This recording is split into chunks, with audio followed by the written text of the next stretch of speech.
This sea view is Sonnet 83 from Elegiac Sonnets by Charlotte Smith, and the poem has notes by Charlotte Smith herself. The note to sea view, suggested by the recollection of having seen, some years since, on a beautiful evening of summer, an engagement between two armed ships from the highdown called the Beacon Hill, near Brighthelmstone, Smithsnow. Brighthelmstone is the small fishing village that became Brighton, a town and seaside resort on the English Channel, 50 miles south of London. The armed ships, of course, refer to the ships of Britain and France engaged in the French Revolutionary Wars.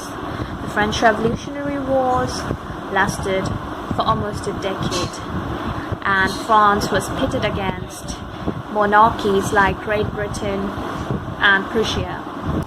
It is a very peaceful scene. The first two lines present rather that the upland shepherd, as reclined he lies on the soft turf that clothes the mountain brow. The upland shepherd is lying on the soft turf, the matted grass, on the mountain edge. Now, which mountain is the poem this line is referring to? If you look at the note section that we had read, it is the Beacon Hill. So it is the edge of Beacon Hill in Brighton. We can also locate Brighton. This book itself has a map of UK. So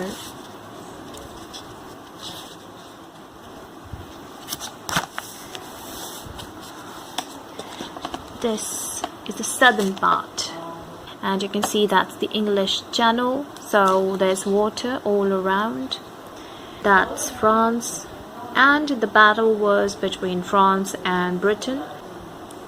This is Brighton. Next line marks the bright sea line mingling with the skies. The shepherd is looking at the horizon, where the sky and the sea meet, or from his course celestial sinking slow, the summer sun and purple radiance glow.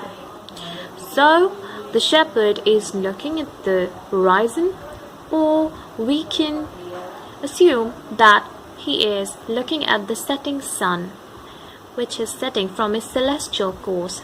A sun is a celestial body. A celestial body is something that is present in space. So the sun is sinking, and look at the beautiful description. Look at the color of the sun described here, purple radiance low. So the sun is setting slowly, and its radiance, its color is purple. Blaze on the western waters. So over the sea, the sun is throwing its sparkling bright light, and it's blazing on the waters. The wide scene, magnificent and tranquil, seems to spread, even o'er the rustic breast a joy serene. This whole scene, this whole natural, beautiful scene, seems to spread a happiness, a kind of joy, happiness throughout, or rather over the countryside, the rustic breast, the countryside land, the land. It's not only limited to the sea. The joy, the happiness that nature brings, that the sea, that this whole scene has brought, has spread happiness all over the land. This also means that nature has a kind of healing effect. It brings happiness, it brings peace. And the scene, this magnificent, extraordinary, beautiful scene, is very much powerful.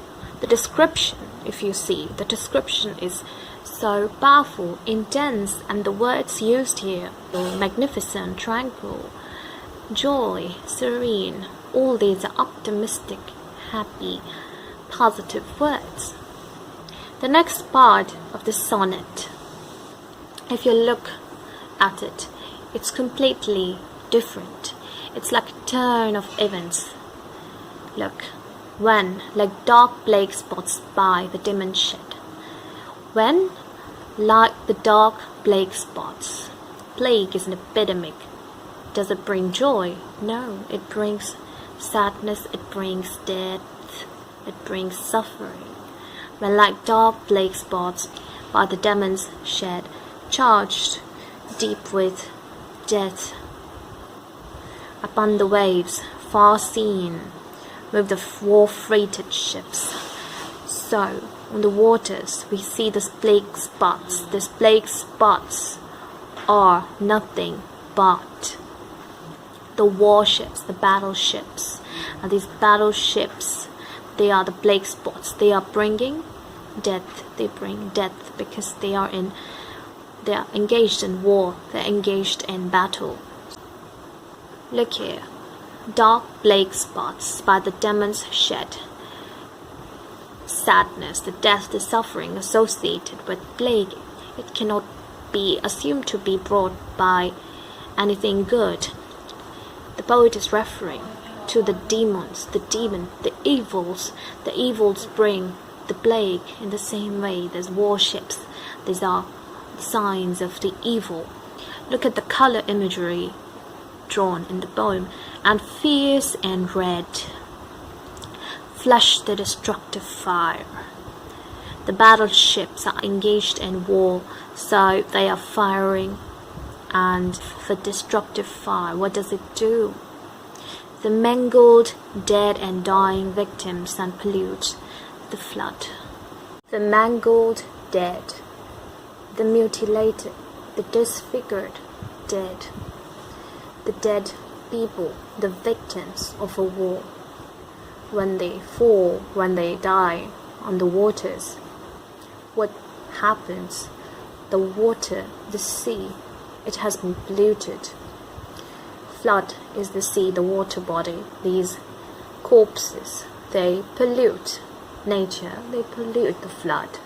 Ah, this man swirls heaven's glorious works with blood. Look at the last line. It has an exclamation mark. It shows that it's very sad, disgusting, something surprising, shocking. So look, when we read the first part of the sonnet, where the waters are described, the sky, the water, everything is described, the nature is described in such a beautiful manner. We think that this peace would remain, but what do men do?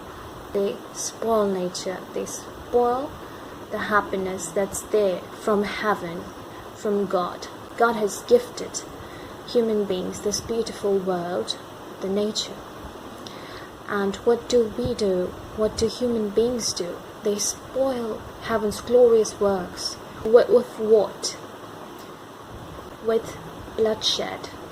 Bloodshed. They kill each other, and then they bring all the sadness and misery. If you look at this world, it is a peaceful place, but the human beings are not at peace. This is what we can understand, the whole message that this poem gives. This is a sonnet. It is neither a Petrarchan nor a Shakespearean sonnet. It's a very unconventional kind of sonnet, and it is written by a woman. It is written by Charlotte Smith, and it's a very different kind of a sonnet. The sonnet was written during the Romantic period. She's a Romantic poet. At the same time, she is someone who revives the sonnet, and uses it in romantic poetry. That's a very unconventional and really remarkable thing in itself. There is a rhyme scheme in the sonnet, which is A B, BC, DC, DC, DD, EE. The French revolutionary ideals were supported by Charlotte Smith, and at the same time, her sonnet, The Sea View, presents Smith's personal, emotional view on the war. She is also a poet of sentimentalism. So we find that in the sonnet, not only does she present her personal emotions, which is characteristic of romantic poetry, but also is concerned with the nature of moral facts or moral beliefs.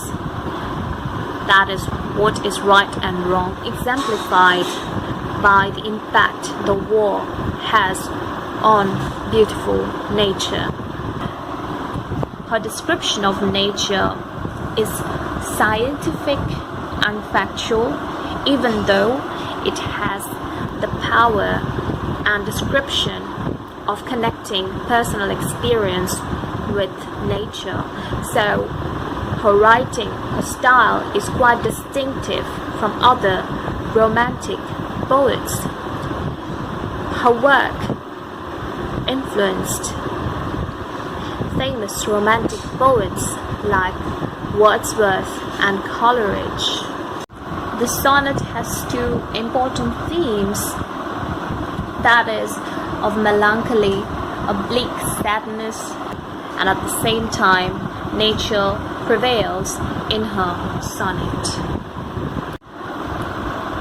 I hope that you are able to understand what I am trying to explain, and thank you very much. Please share this video as much as you can and subscribe to my channel for more interesting videos like this.